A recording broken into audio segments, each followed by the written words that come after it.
Andhra Pradesh deputy CM Pawan Kalyan గారికి అత్యంత ప్రతిష్టాత్మకమైన అవార్డు లభించింది. మరి ఈ అవార్డు పైన లోకేష్ గారు కూడా ప్రశంసలు కురిపించారు. ఇంతకీ ఇది ఏం అవార్డు తెలుసుకునే ప్రయత్నం చేద్దాం. దీన్ని విశ్లేషించడానికి మనతో పాటుగా ఉన్నారు సీనియర్ జర్నలిస్ట్ దుర్గాకుమార్ గారు. నమస్తే సార్. నమస్తే అమ్మ శ్రావణి, మన వీక్షకులు. అటు సినీ రంగంలోని ఇటు రాజకీయంలోని తనదైన శైలిలో ముందుకు వెళ్తూ ఉన్నారు పవన్ కళ్యాణ్ గారు. మరి ఈ నేపథ్యంలోనే ఆయనకి గోల్డెన్ డ్రాగన్ సంస్థ టైగర్ ఆఫ్ మార్షల్ ఆర్ట్స్ అవార్డును ప్రకటించడం కానివ్వండి, దానిపైన లోకేష్ గారు చేసినటువంటి ట్వీట్ కానివ్వండి, దీని మొత్తం మీద మీ అభిప్రాయం ఏంటి? పవన్ కళ్యాణ్ అనే వ్యక్తి ఆయన ఒక బహుముఖ ప్రజ్ఞాశాలం. ఆయన సినిమా రంగంలో చిరంజీవి తమ్ముడుగా ఎంటర్ అయినప్పటికీ కూడా తనంతట తన వ్యక్తిత్వాన్ని రుజువు చేసుకుని అనేక సూపర్ హిట్ సినిమాలు ఇచ్చాడు. అందులోనూ మోసలాగా ఉండే సినిమాలు కాకుండా ఆయన చేసే ప్రతి సినిమాకి ఒక ప్రత్యేకత ఉండేది. మరీ ముఖ్యంగా యువతను ఆకర్షించడంలో కానీ, తర్వాత జపాన్కి సంబంధించినటువంటి మార్షల్ ఆర్ట్స్ స్వయంగా అంకిత భావంతో వాటిని నేర్చుకోవటమే కాకుండా వాటిని సినిమాల్లో ప్రదర్శించడం ద్వారా అనేక మంది యువకులు కూడా ఈ మార్షల్ ఆర్ట్స్ నేర్చుకోవాలనే ఒక స్ఫూర్తిని కూడా ఇచ్చాడు ఒక రకంగా. అవి అవసరం కూడా ఇవాళ యువతకి, ఎందుకంటే వాళ్ళకి ఆత్మరక్షణ కోసం అది మరీ ముఖ్యంగా మీలాంటి ఆడపిల్లలకి చాలా అవసరం. ఈ సినిమాల్లో చూడటం ద్వారా వాళ్ళు స్ఫూర్తి పొంది నేర్చుకున్న సందర్భాలు చాలా ఉన్నాయి. దీని మూలన ఏమైందంటే ఆంధ్రప్రదేశ్లో కానీ తెలంగాణలో కానీ చాలా చిన్న పట్టణాల్లో కూడా మార్షల్ ఆర్ట్స్ నేర్పించే సంస్థలు పుట్టుకొచ్చినాయి. నేర్చుకునే వాళ్ళల్లో జిజ్ఞాస పెరిగింది. అలాగే ఆయన కూడా వాటిని ఏదో సినిమా కోసం అని నేర్చుకోలేదు. వాటిలో పట్టు సంపాదించడం కోసం చాలా లోతుగా అధ్యయనం చేశాడు. కొన్ని జపానీస్ కళలు ఉన్నాయి, అక్కడ యుద్ధ కళను ఏమంటారంటే కెంజిషు అంటారు. అలాగే ఇతర మార్షల్ ఆర్ట్స్ రకరకాల వాటికి రకరకాల పేర్లు ఉన్నాయి, వాటికి రకరకాల చరిత్రలు ఉన్నాయి, వాటి టెక్నిక్లు కూడా వేరే ఉంటాయి. వాటన్నిటినీ లోతుగా అధ్యయనం చేయటం కాకుండా వాటిల్లో ఉన్న సారాంశాన్ని గ్రహించాడు. ఇవి ఎందుకు పెట్టారు, దీని ద్వారా మానసికంగా కూడా మనసు మీద కంట్రోల్ కూడా సంపాదించవచ్చు. అంటే స్థితప్రజ్ఞత సంపాదించడానికి కూడా ఈ మార్షల్ ఆర్ట్స్ ఉపయోగపడతాయి. ఆ విధంగా ఆయన వ్యక్తిత్వ వికాసంలో కూడా వీటిని ఉపయోగించుకున్నాడు ఆయన. దాంతోనే ఆయన సినిమాలో అనేక కొత్త ప్రయోగాలు చేసినప్పుడు కూడా చాలామంది చాలా భయపెట్టారు. అంటే ఈ సినిమా హిట్ అవ్వదు, అది అవ్వదు, ఇది అవ్వదని. అట్లాంటి పరిస్థితుల్లో కూడా ఆయన ఎప్పుడు షేక్ అవ్వాల. తనకు ఉన్న ధైర్యంతో, తనకుండే విశ్వాసంతో, తన మీద తనకున్న నమ్మకంతో అటువంటి రిస్క్తో కూడిన సినిమాలు తీసి ఎప్పటికప్పుడు వాటిని హిట్ చేసుకుంటా తను స్టార్డమ్ నిలబెట్టుకున్నాడు. తర్వాత అభిమానులను కూడా పెంచుకున్నాడు.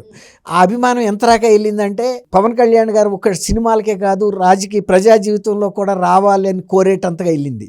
దాని మూలనే ఎన్టీ రామారావు గారి తర్వాత సినిమా నటుల్లో ఇంత అభిమానం పొంది ఒక డిప్యూటీ చీఫ్ మినిస్టర్ దాకా రాగలిగిన వ్యక్తి, ఆయన చీఫ్ మినిస్టర్ కాగలిగితే ఈయన డిప్యూటీ చీఫ్ మినిస్టర్ అయ్యాడు. ఇంకెవరికి కూడా అది సాధ్యం కాల. ఇక్కడ ఇంకో అంశం సార్, మీరు చెప్పినట్టుగానే చిరంజీవి తమ్ముడు కాబట్టే సినిమాల్లో రాణించగలిగాడు అన్నారు. రాజకీయాల్లో ఎంట్రీ ఇచ్చేటప్పుడు దత్తపుత్రుడు ప్యాకేజ్ స్టార్ అన్నారు. కానీ ఈరోజు చూసుకున్నట్లయితే ఏకంగా ఇండియాలోనే ఒకే ఒక్క పవన్ కళ్యాణ్ గారికి మాత్రమే ఇటువంటి అరుదైన ఘనత. ప్రపంచంలోనే 5వ వారు పవన్ కళ్యాణ్ గారు. మరి దీన్ని ఏ విధంగా చూడాలి? అదే అన్నప్పుడు ఎవరన్నా ఒకళ్ళ పేరు చెప్పుకుని రావచ్చేమో కానీ దాంట్లో స్థిరపడటం చాలా కష్టం. అట్లాగే ఆయన స్థిరపడటానికి చిరంజీవి గారి ఇమేజ్ ఏం పనిచేయాల. తను స్వయం కృషి పనిచేసింది, తను ప్రతిభ పనిచేసింది, తను అంకిత భావంతో ఆ సినిమా కళలో ఆయన ఒక రంగానికి ఒక నటనకే పరిమితం అవ్వలేదు. సినిమాలో 24 ఫ్రేమ్స్ అని అంటారు, కళలు ఉంటాయి. అన్ని కళల్లో కనీసం ఒక 10 కళల మీద ఆయన ఒక కమాండ్ సంపాదించగలిగాడు. వాటన్నిటినీ కూడా ఆ సినిమాల్లో ఉపయోగించుకోవటం ద్వారా తనకి అవగాహన పెరిగి ప్రతి సినిమాని ఎలా ప్రేక్షకుల్ని రంజింపజేసే విధంగా చేయొచ్చు అనే ఒక పరిపక్వత సంపాదించాడు. అట్లాగే రాజకీయాల్లోకి వచ్చినప్పుడు మీరు అన్నట్టు ప్యాకేజ్ స్టార్ అని, అక్కడ పార్ట్ టైం పొలిటీషియన్ అని, లేకపోతే మోడీ గారికి దత్తపుత్రుడు అయితే మోడీ గారు స్వయంగా ఆయన పార్టీయే అన్ని సీట్లు గెలవలేకపోయింది. మరి ఈయన 21 సీట్లు గెలిచాడు కదా. ఇంకోటి ఏంటంటే మొన్న ఈ కూటమి ఏర్పాటులో కూడా పవన్ కళ్యాణ్ గారు కీలక పాత్ర పోషించడమే కాకుండా బీజేపీ ఎక్కువ సీట్లు అడిగినప్పుడు తను త్యాగం చేసి తనకి వచ్చిన సీట్లను కూడా తీసుకుని బీజేపీకి ఇచ్చాడు. ఎందుకు? కూటమి ఐక్యత చెడిపోవద్దు అని. ఆ విధంగా కూడా చాలా కీలక పాత్ర వహించాడు. అది ఒక పరిపక్వత ఉన్న వ్యక్తులు చేయగలుగుతారు, కానీ అదే కనుక సీట్ల దగ్గర చాలాసార్లు రాజకీయ పార్టీల మధ్యలో కీసులాట్లు వచ్చి ఐక్యత చెడిపోయిన సందర్భాలు ఉన్నాయి. అటువంటి రానివ్వకుండా చేయటం అనేది కూడా ఒక ఆయన పరిపక్వతకి నిదర్శనం. ఇప్పుడు గోల్డెన్ డ్రాగన్ సంస్థ అనే జాపనీస్ సంస్థ, వాళ్ళు చాలా rarest of the rare people, మంచి మార్షల్ ఆర్ట్స్లో ప్రావీణ్యత సంపాదించిన వ్యక్తుల్ని ఎంపిక చేస్తారు. అలాంటి టైగర్ ఆఫ్ మార్షల్ ఆర్ట్స్ అనే ఒక బిరుదు అది 5గురికి ఇస్తే ప్రపంచవ్యాప్తంగా మరి మన ఇండియాలో పవన్ కళ్యాణ్ గారికి వచ్చింది.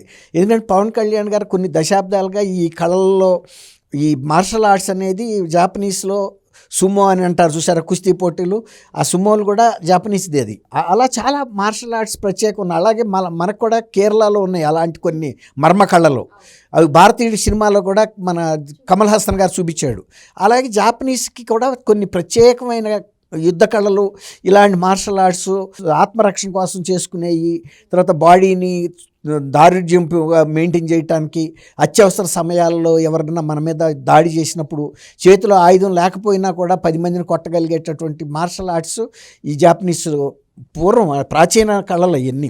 దాంట్లో విదేశాలకు చెందినటువంటి పవన్ కళ్యాణ్ గారు, అందులో ఆయనేమి పూర్తి స్థాయి వ్యక్తి కూడా కాదు. ఆయన సినిమాల్లో హీరోగా కొనసాగుతూ, సామాజికంగా ఈ రాజకీయాల్లో కొనసాగుతూ, మళ్ళీ ఈ ప్రాచీన కళలు అయిన జాపనీస్ యుద్ధ కళలను కూడా నేర్చుకోవటం అక్కడ గొప్పతనం. ఇప్పుడు అందుకే లోకేష్ గారు కూడా ఏమన్నాడు, ఆయన ఇప్పుడు కూడా ఎంత ఎదిగినా ఒదిగుంటాడు, ఏదన్నా ఒక అంశం తీసుకుంటే దాని లోతు చూస్తాడు, అట్లా ప్రతి అంశంలోనూ తను ఆసక్తిని పెంచుకుని దాన్ని నేర్చుకునే ప్రయత్నం చేస్తాడు. మనం అందరం కూడా నేర్చుకోవాల్సిన అంశం ఇది. అటువంటి పట్టుదల ఉండాలి పవన్ కళ్యాణ్ అన్నలాగాను. అంటే పవన్ కళ్యాణ్ గారు లోకేష్ గారి కన్నా పెద్ద ఆయన కాబట్టి ఆయన అభినందించాడు. ఇప్పుడు ఇన్ని సామాజిక సమస్యలు, లేకపోతే రాజకీయాలు, తర్వాత పార్టీని నిర్వహించుకోవటం, 2 సినిమాలు కూడా చాలా ఇవాళ కాంపిటేటివ్గా అయిపోయినాయి. ప్రతి సినిమా ఒక బెట్టింగ్ లాంటిది అయిపోయింది, ఒక గ్యాంబ్లింగ్ లాగా. అయినా కూడా ఆయన ఆ సినిమాల్లో కూడా నష్టపడకుండా, ఎవరు ఎంత నిరుత్సాహపరిచినా, లేకపోతే అది సూట్ అవుతుంది అవ్వదని అన్నా కూడా తను నమ్మినటువంటి కథని ఎంపిక చేసుకుని, తను దాంట్లో అవసరమైతే కొన్ని ఇట్లాంటి కళలు నేర్చుకుని ఈ యువతను ఆకర్షించే విధంగాను, స్ఫూర్తి ఇచ్చే విధంగా కూడా. ఇప్పుడు చెడగొట్టడం సమాజాన్ని చాలా తేలిక, కానీ మంచి మార్గం వైపు తిప్పటం చాలా కష్టం. మరి ఆయన ఎప్పుడు కూడా దీన్ని సినిమాలని వ్యాపారాత్మకంగా పెట్టి యువతని తప్పుదోవ పట్టించేటువంటి కథాంశాల మీద ఆయన సినిమా తీయలేదు. అటువంటి విమర్శలు ఆయన మీద రాలేదు కూడా. అది అక్కడ మనం అభినందించాల్సిన విషయం. ఇప్పుడు ఇవ్వాలంటే కొంత ఏజ్ వచ్చింది, కానీ ఆయన చాలా చిన్న వయసులోనే మరి సినిమాల్లోకి వెళ్ళినప్పుడు కూడా ఏటికి కూడా అతీతంగా తను ఒక ఆదర్శంగా నిలిచాడు. సినిమా రంగంలో కూడా చాలామంది ఆయన లైక్ చేస్తారు, ఎందుకంటే తను అవసరమైతే ఎవరైనా కష్టాల్లో ఉంటే తను డబ్బులు పెడతాడు. అలాగే రాజకీయాల్లో కూడా రైతులు ఎక్కడన్నా దెబ్బతిన్నప్పుడు, నష్టపడ్డప్పుడు, తుఫానులో తను ఉప ముఖ్యమంత్రి కాకముందు కూడా తను సొంత డబ్బును కూడా ఖర్చు పెట్టుకుని ప్రజలని ఆదుకున్న సందర్భాలు ఉన్నాయి, కార్యకర్తలను ఆదుకున్న సందర్భాలు ఉన్నాయి. అది గతంలో పవన్ కళ్యాణ్ గారు సినిమాల్లో ఎంటర్ అయినప్పటికీ ఇవాళకి ఆయన ఎంతో పరిపక్వత సాధించారు. ప్రతి సంవత్సరం కొత్త అంశాలు నేర్చుకుంటా తన వ్యక్తిత్వాన్ని అభివృద్ధి చేసుకుంటా ముందుకెళ్ళాడు. కాబట్టే ఇవాళ ఉప ముఖ్యమంత్రిగా ఉండి కూడా ఎక్కడ ఎటువంటి సమస్యలు వస్తే కూడా తనకు తెలుసు కాబట్టి ఆ కష్ట నష్టాలు దానికి తగ్గట్టుగా స్పందించగలుగుతున్నాడు.